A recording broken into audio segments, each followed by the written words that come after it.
My sister barged into my apartment at 6 a.m. with 2 giant suitcases and said, "I live here now. Mom said it's fine." When I told my parents I'd move out, they laughed. So I did. I emptied the place. Months later, everything crashed down on them. My name is Rachel, I'm 27, and I teach literature at a private middle school called Horizon Prep in Seattle. It's one of those rare jobs that actually make getting up early worth it. Sure, 7th graders can be tiny hurricanes with hormones, but when you see their eyes light up over a book, it almost cancels out the drama. 5 years ago, right after college, my mom dangled an offer in front of me that only a complete idiot would have turned down. "Rachel, remember Aunt Margaret's apartment?" she asked one night, pouring tea in the kitchen. It was the same kitchen Aunt Margaret had left to her in the will. Remember it? I'd spent half my childhood there, listening to Aunt Margaret's stories about the old theater crowd she used to run with and inhaling her signature eclairs. It was a 2-bedroom in an old brick building downtown, high ceilings, big windows facing a quiet courtyard. And the best part? A 10-minute walk to Horizon Prep. "So here's the thing," Mom continued. "Why would I rent it to strangers? Live there yourself.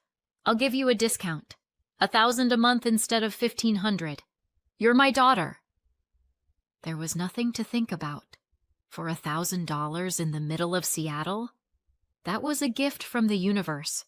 I moved in and started paying Mom every month, while similar places in the area were going for at least $500 more. Over the years, I poured my soul and a ridiculous amount of money into that apartment. I saved from every paycheck and renovated it room by room. Real hardwood floors, not laminate. Fresh paint on all the walls, new plumbing. I bought everything gradually. A big leather sectional, a solid wood dining table, a king-size bed with a memory foam mattress, even splurged on a huge TV for movie nights. Mom would stop by every couple of months to inspect the property, as she liked to call it. "You're a magician," she'd sigh, running her hand along the quartz countertop in the kitchen. "Aunt Margaret would be so happy to see this place now." It was nice to hear. Over the years, I'd put more than enough into renovations and furniture to buy myself a decent car, but it was worth it. This was my home, my refuge after long days with 7th graders and their teenage meltdowns. The only fly in the ointment was my younger sister, Kayla. Kayla is 23 and still lives with our parents. According to Mom, she's finding herself, which in practice means she sleeps until noon, scrolls social media all day, and is philosophically opposed to work. It's not that I don't love her. She's my sister. I've bailed her out more times than I can count. When she maxed out her credit card buying clothes, I paid off the balance. When she suddenly needed a girl's trip to Miami, I gave her the money. Last year, she whined for weeks about a new iPhone. "Rach, please," she begged. "Everyone has the 14 Pro and I'm walking around like a loser with my old one." It was $1,400, but her happy face when she got it? At the time, I told myself it was worth it. Lately, though, our Sunday dinners at our parents' place had turned tense. "I'm so sick of Mom and Dad treating me like a child," Kayla complained at one of those dinners, poking at her salad. "I'm 23. I want my own place." "Then get a job and move out," I said, without sarcasm. Just stating the obvious. "It's not that simple. You don't understand," she huffed. My dad gave an awkward little cough. Mom instantly steered the conversation back to my work at school, like nothing had happened. The talk that really set off alarms happened about 2 months before the whole 6 a.m. incident. Kayla started up the same theme about personal space. "I can't live with our parents forever," she mused. "I'm an adult." "Great," I said. "What's the plan? How are you going to pay for an apartment without a job?" She shrugged. "I'm exploring my options." What options? I don't know yet. I'll figure something out. I didn't push. Kayla has always been the kind of person who decides everything at the last possible second. And honestly, it wasn't my problem. I had enough of my own. Lesson plans, grading essays, paying bills. After that dinner, I happily forgot about the conversation. Kayla's complaints about living with our parents were nothing new. She'd been playing that record for a year. I figured she would either finally get a job or just keep coasting at home. My life rolled along on its rails.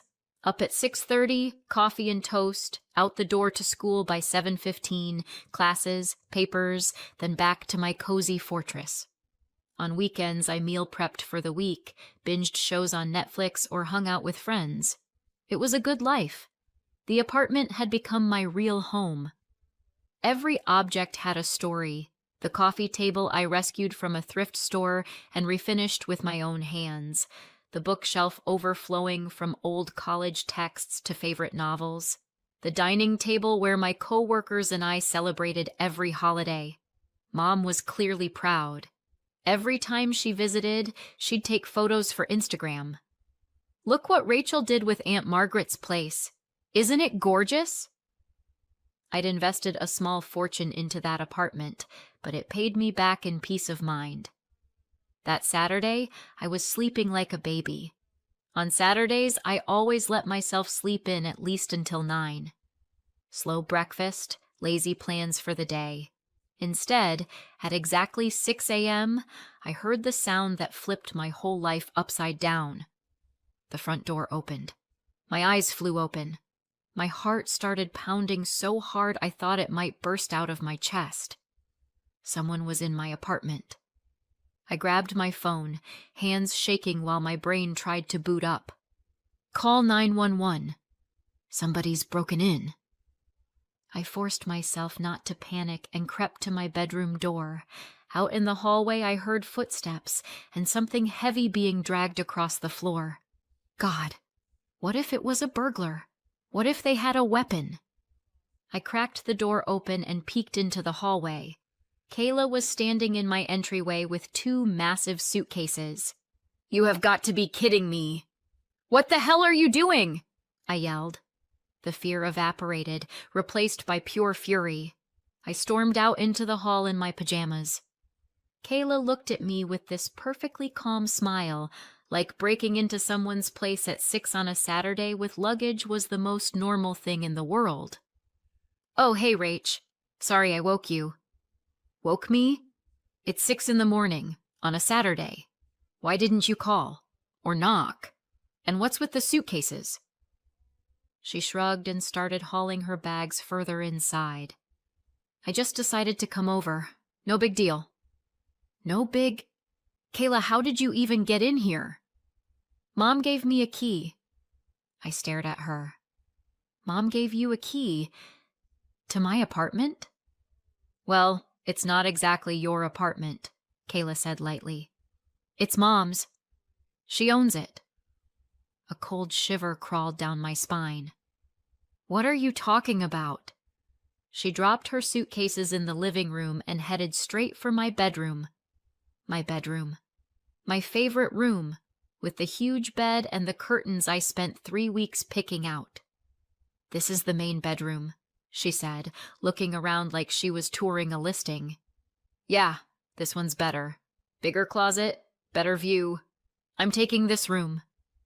Excuse me. Kayla opened my closet and started flipping through my clothes like it was her wardrobe. You can move into the smaller room. It's not that big, but you'll be fine. It felt like I'd slipped into some kind of nightmare. This could not be happening. Kayla, stop. Get your hands off my stuff and explain what's going on, clearly. She turned around with a sunny smile. Mom said I could move in with you. She thinks it's time I became independent from our parents. We'll be roommates. Fun, right? My head was spinning. This is not happening, I muttered, grabbing my phone. I stepped into the hallway and with shaky fingers dialed Mom. 4 rings before she bothered to pick up. Rachel, why are you calling so early? She groused. It's Saturday, 6 in the morning. Yeah, I noticed. Mom, Kayla just showed up with suitcases and says you told her she could move in with me. What is this? Some kind of joke? Look, sweetheart. Mom started in that tone adults use to explain obvious things to 5-year-olds. Kayla needs to start her independent life, but she can't afford her own place yet. This is the perfect solution. Perfect for who? I could barely breathe from how angry I was. This is my home. You can't just move someone in here without even asking me. This isn't your home, Rachel. It's my apartment. My name is on the deed. The words hit like a slap. I've lived here for 5 years.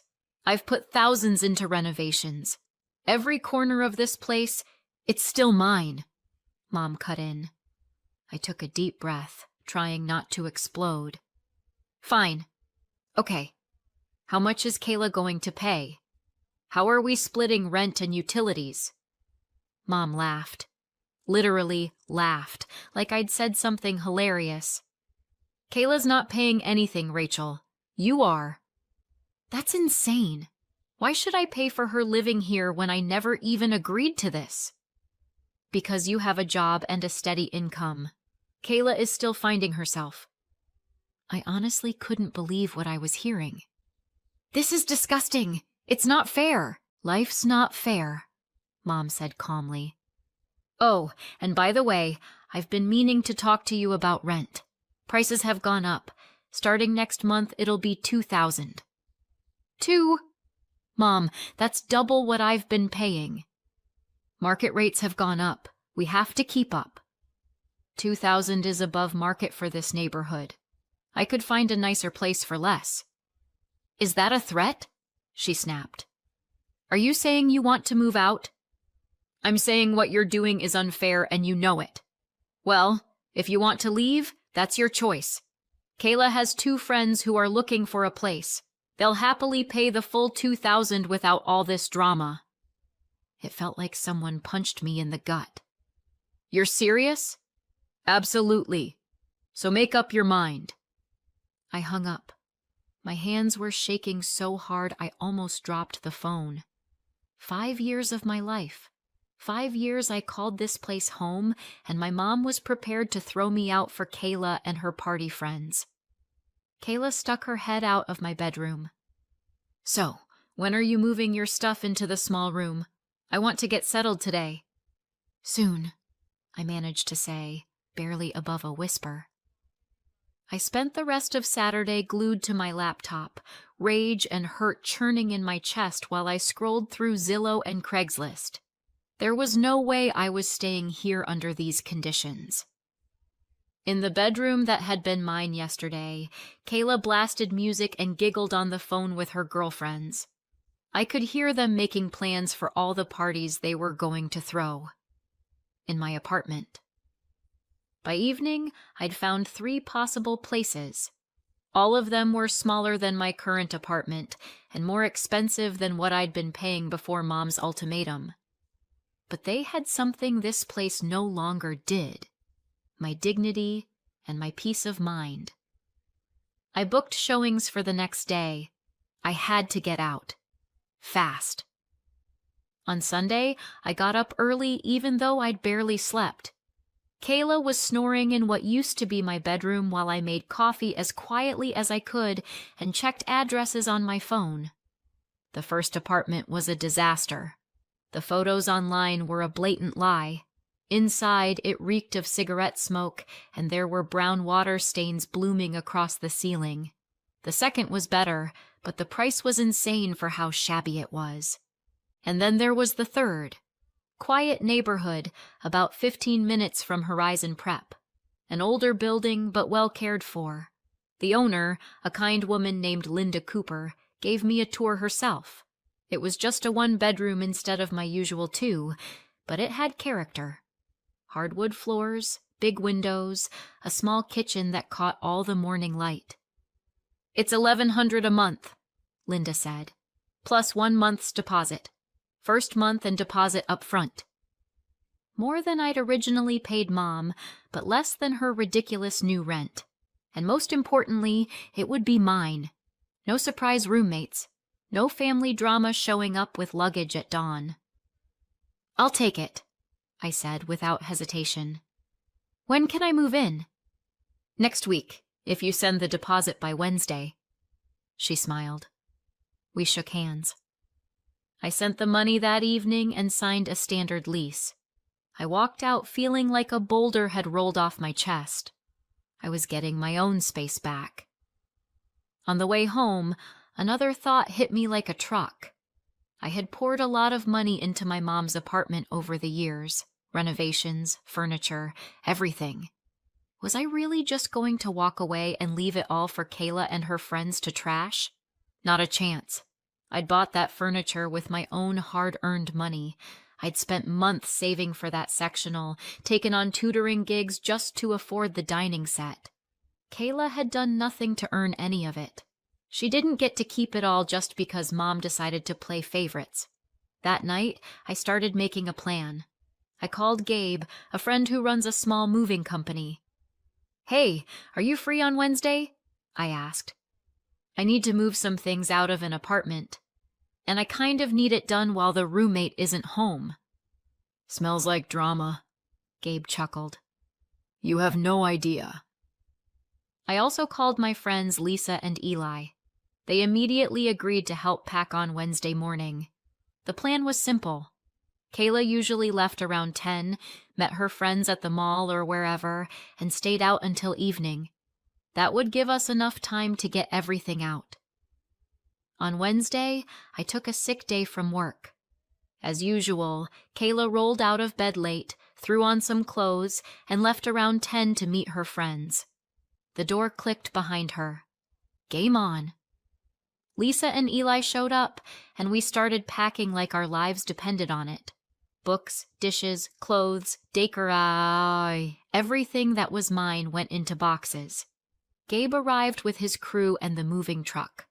We left only the old wardrobe and the ancient dresser in the small room, the pieces that had actually belonged to Aunt Margaret. Everything else? Mine. In under 3 hours, Gabe's guys had loaded the truck. The leather sectional, the dining table, the bed, the mattress, the TV, the bookshelves, all of it. I walked through the apartment one last time, checking if we'd missed anything important. Without my things, the place looked strangely empty, bare. I thought I'd feel sad. I didn't. Just free. I drove behind the truck to my new building, where Linda was already waiting with my keys. "Welcome to your new home," she said, smiling. We spent the rest of the day unpacking and arranging furniture. Lisa and Eli stayed to help. We ordered Domino's for dinner. By evening, the new place actually looked like a home. The sectional fit perfectly in the living room. The bedroom set looked even better in the smaller room than it had in the old apartment. "This place has good energy," Eli said, sprawled on my couch with a beer. "Way better than that family soap opera." I was exhausted, but happy. I'd escaped my mom's circus and found my own space. For once, I was proud of myself for taking control instead of just enduring. Around 9 p.m., my phone lit up. Kayla. I couldn't help smiling, picturing her walking into that empty apartment. I let it go to voicemail. 5 minutes later, another call. Then another. And another. I honestly enjoyed imagining her face when she realized every piece of furniture had disappeared. The expensive furniture she'd probably planned to pose with for Instagram. Finally, around 9:30, Mom's name flashed on the screen. I picked up. "Rachel, what the hell did you do?" Mom's voice was sharp and furious. "I moved my furniture to my new apartment," I said calmly. "You can't just take everything. You can't clear the place out like that." "Why not? I bought all of it with my own money." "But what is Kayla supposed to sleep on? There isn't even a couch." "Sounds like a Kayla problem. Or yours, since you decided to move her in there." You're a spiteful, selfish person. I'm practical, I corrected her. I found a new place and moved out, exactly like you suggested. There was a pause. When Mom spoke again, her voice was icy. Fine. You know what, Rachel? I'm glad you moved out. Kayla's friends are moving in next week and will pay full rent without all this drama. You've shown your true colors. My true colors? I laughed. Mom, you chose Kayla over me. You threw away 5 years where I was a perfect tenant and a good daughter just so you could enable her freeloading. Kayla is finding herself. She's 23. When I was 23, I was working and paying my own bills. You're not helping her by letting her live off everyone. Don't you dare tell me how to raise my kids. I'm not planning to, I said. I'm done with all of this. Enjoy living with Kayla and her friends. I hung up and immediately blocked her number. Then I blocked Kayla and my dad, just in case. That night I slept like a baby, in my bed, in my own apartment. No drama, no uninvited roommates. It was amazing. 8 months went by, and I honestly forgot how peaceful life could be without constant family chaos. My new place became my sanctuary. I love my morning ritual, coffee in my sunny kitchen, getting ready for work while the light spills in. No one blasting music at full volume. No one hogging the bathroom for an hour. The commute is a little longer, but it's worth it. I'm calmer. I don't miss Sunday dinners. I don't miss Kayla's constant begging. And I definitely don't miss Mom's passive-aggressive comments about my life choices. For the first time in years, I could breathe. One day at the grocery store, I ran into my dad's sister, Aunt Susan. We've always gotten along, and she stayed out of the apartment drama. Rachel, honey, how are you? She said, hugging me tight. I'm great, Aunt Susan. How are you? She glanced around nervously and leaned closer. Can we talk somewhere private? We went to the coffee shop next door. She looked torn, like she wasn't sure if she should tell me something. What's going on? I asked. Well, maybe I shouldn't tell you this, she said quietly. But I feel like you should know. Your mom's having problems with the apartment. I kept my face neutral. What kind of problems? Those friends of Kayla's who moved in? They're a nightmare. Loud parties every weekend, music going until 3 in the morning, people coming and going all night. But that's not even the worst part. She paused and glanced around again, lowering her voice. 2 weeks ago, they flooded the apartment below, Evelyn Parker's place. My stomach clenched. I knew Evelyn. She's a sweet older woman who's lived in that building for 30 years. Antique furniture, a collection of rare books. Her whole life is in that apartment. How bad is it? I asked. Bad. Really bad. Aunt Susan sighed. Water poured through the ceiling and ruined a lot of her furniture and books. Some of those books were first editions her late husband collected. They're worth a lot of money. I felt sick. Evelyn was always so kind to me when I lived there. She used to bring me homemade cookies during finals week in college. What happened? I asked. From what I heard, Kayla's friends were throwing another party. Someone left the water running in the bathroom. They were too drunk to notice until it was pouring over the edge. Of course. Evelyn is demanding $60,000 in compensation, Aunt Susan went on. And she's threatening to sue if your mom doesn't pay. She's got paperwork and an official estimate of all the damage. I almost laughed at the irony. Mom was so obsessed with raising my rent that she ended up on the hook for an amount she could have slowly earned from me in rent over years. How do you even know all this? I asked. Evelyn called me, Aunt Susan said. She knows we're related. She wanted to see if there was any way to work things out without going to court. But your mom keeps telling everyone it's not her fault, that she didn't cause the damage. Evelyn's lawyer says, your name is on the deed. You're responsible for what your tenants do. We chatted a bit more before Aunt Susan had to go, but that conversation stayed with me for days. I felt terrible for Evelyn, but I can't say I was surprised that Kayla's friends turned out to be irresponsible idiots. No one has ever held Kayla accountable for anything in her life. Why would her friends be any different? A few days later, my phone rang from an unknown number. I almost declined it, but something made me pick up. Rachel, Mom's voice. We need to talk. We have nothing to talk about, I said. Please, I need your help, she said quickly. We're having some financial difficulties, and I was hoping you could lend us some money. She clearly wasn't planning to mention Evelyn or the flood. She was counting on me not knowing. Let me guess, I said. This wouldn't have anything to do with Kayla's friends flooding the downstairs neighbor, would it? Silence. How do you know about that?